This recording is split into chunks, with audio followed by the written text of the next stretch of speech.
Renard. J Renard.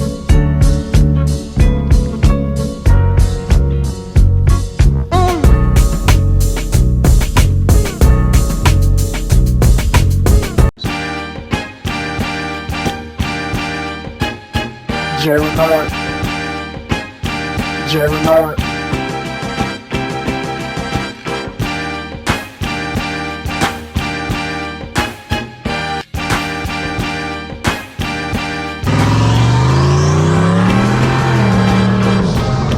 All right, what's going on, my people? Welcome to the Sn95 Power channel. So excuse me, I'm wearing my dingy little Bears hat today, but if you know, you know.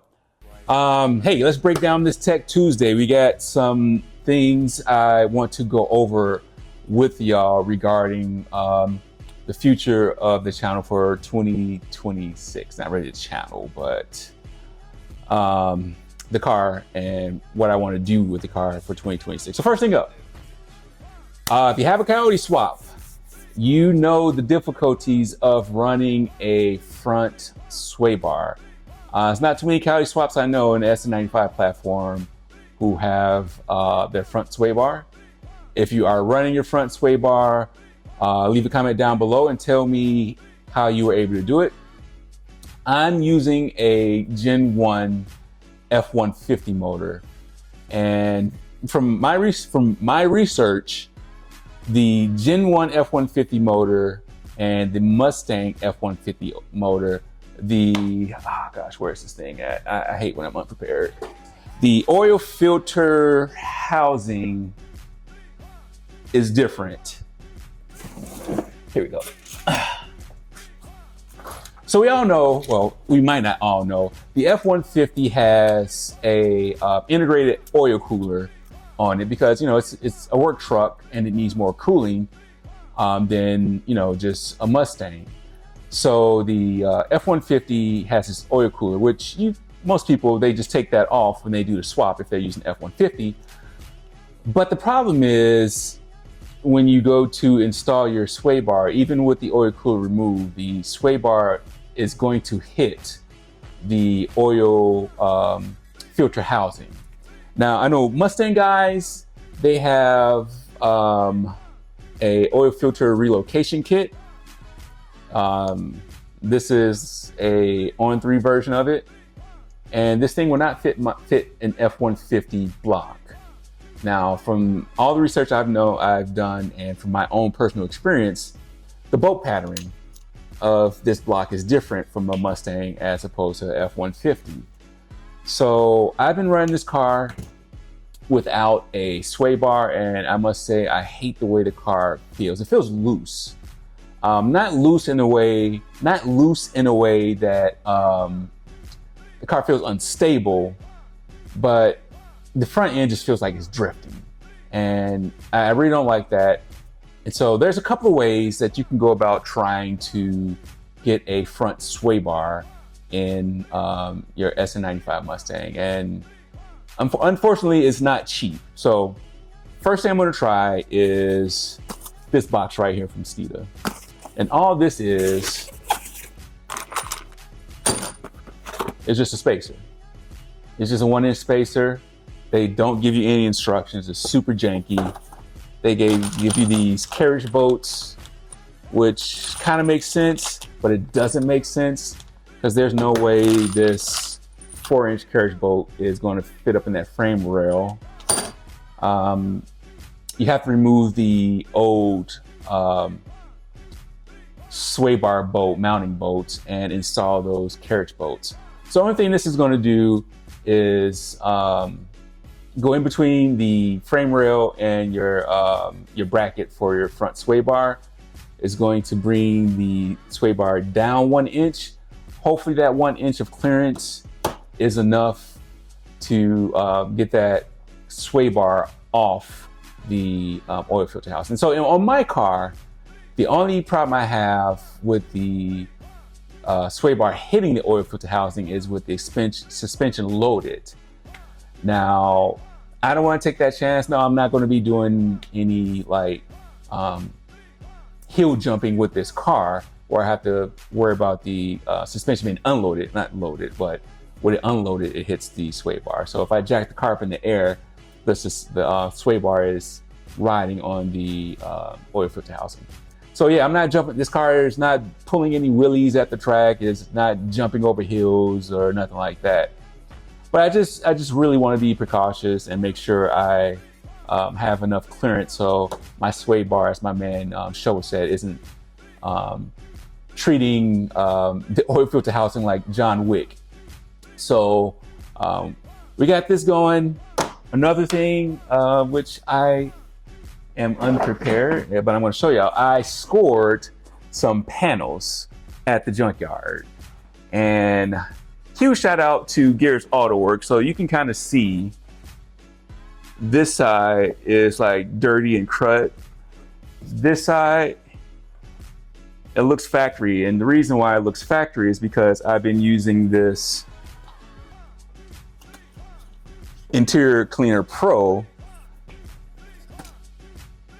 and a brush, and I just been scrubbing it and dabbing it off with a clean towel, and it's got it looking factory fresh. At one point in time, I was thinking about if I couldn't get these things clean, I was going to spray paint it, use some fabric paint and paint it black.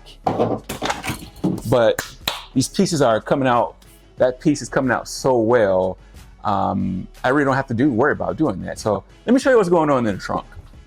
So what I've done, these are convertible panels, and of course convertible panels don't go all the way back. But what I've done is kind of use these convertible panels as templates.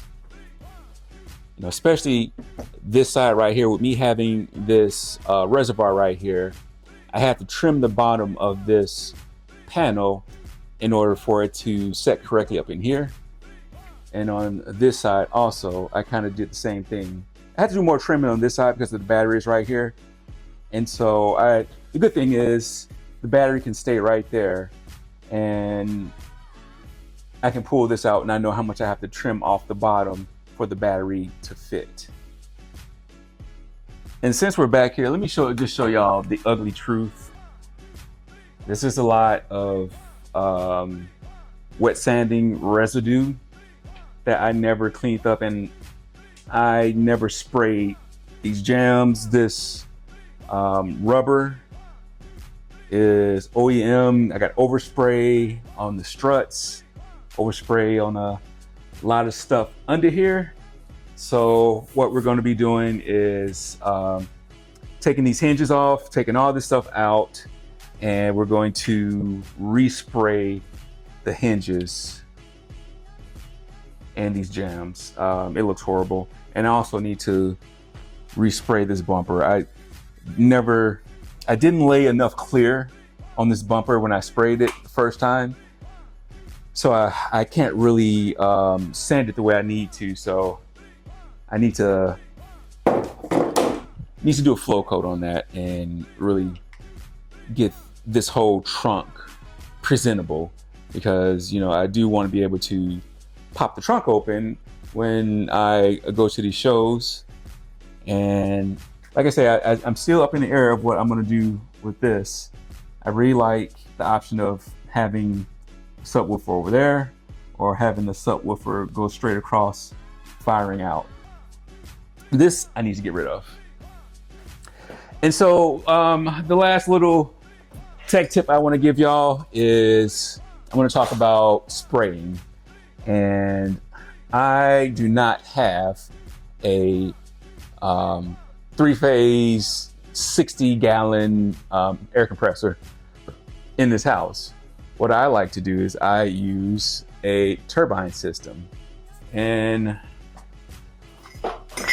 for that little trunk area, I have like a very small turbine little Fuji sprayer. You can find these things for a couple $100 used. They work real good. For if you want to, technically you could probably spray paint your whole car with that little thing, but I would step up to like a little 6-stage unit. The one I've used in my previous videos. I have a bigger CFM gun for that bigger 6-stage one, but for just spraying that little thing right there, we're just going to use the smaller Fuji one. So speaking of this, I've got a little modification I'm going to do right off the rip for y'all. And so right now, this is a gravity feed setup. And you know, you have to really clean these cups after you use it, which kind of sucks. So I have something I'm going to try to do right now. And the only thing I'm doing is trying to get this off.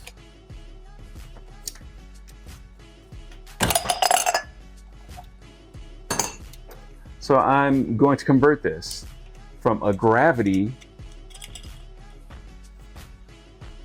and need to clean this again. So I'm converting this to from a gravity feed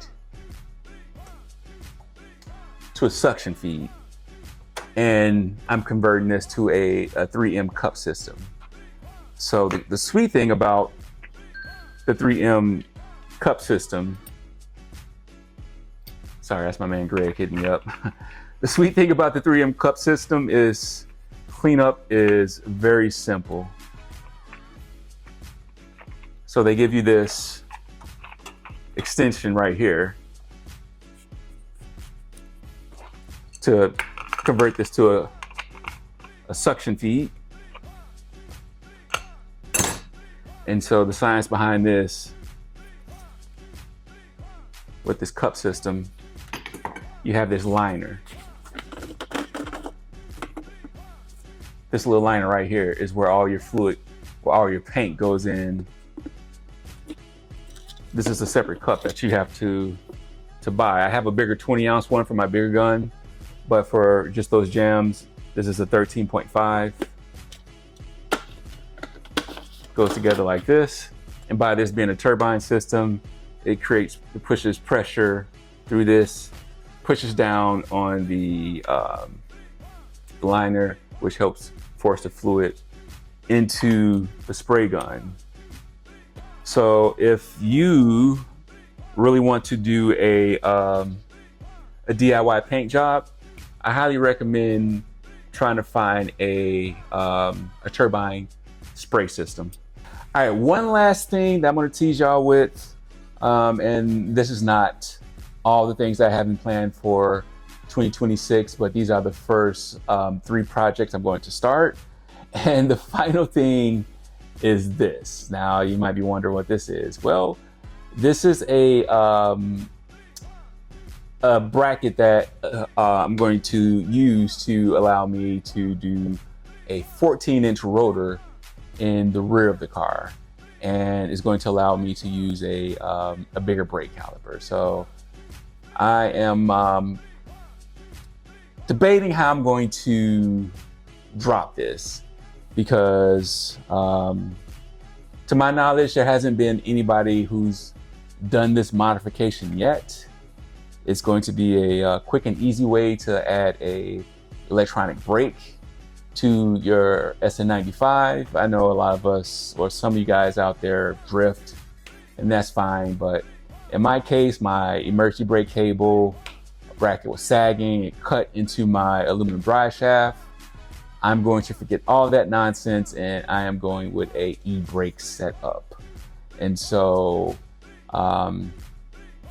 the key to do it is this bracket right here. So if you want to know what this is, you're going to have to subscribe to the channel, hit the bell notification, because we're going to drop information about this wonderful bracket in another video.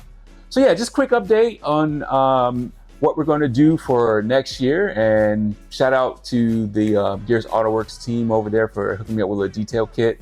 I got this car looking marvelous. It's going to look great on jack stands now, but at least that's something I don't have to worry about going into the 2026 season. So appreciate y'all rocking me on this video. Do me a solid, tell a couple of people about the channel. I guess my breath. Until next time, God bless.